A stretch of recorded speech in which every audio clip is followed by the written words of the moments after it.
Okay guys, hari ni kita ada sebuah Alphard ANH20.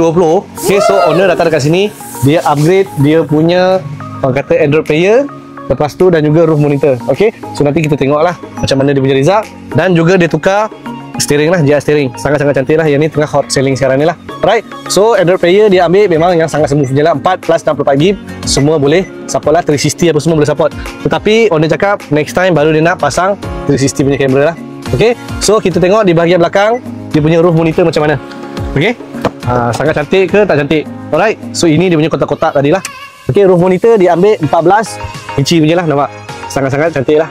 Jadi anak-anak belakang ataupun apa-apa saja kat belakang boleh tengok. Okay, so yang menariknya apa? Dekat sini roof monitor tengok YouTube, tetapi dekat depan kita boleh orang kata tekan bagi nak tengok map ke apa semua boleh, tak ada masalah. Nampak? Ini yang YouTube tadi lah. Ada depan kata map. Alright, so korang yang nak pasang roof monitor, Android player dan juga GR steering boleh hadir di Fancy Syarjah Sungai Salam. Kita akan bagi harga special dan juga promosi yang terbaik. Tapi korang jangan lupa follow, like, share untuk konten yang seterusnya. Okay, see you.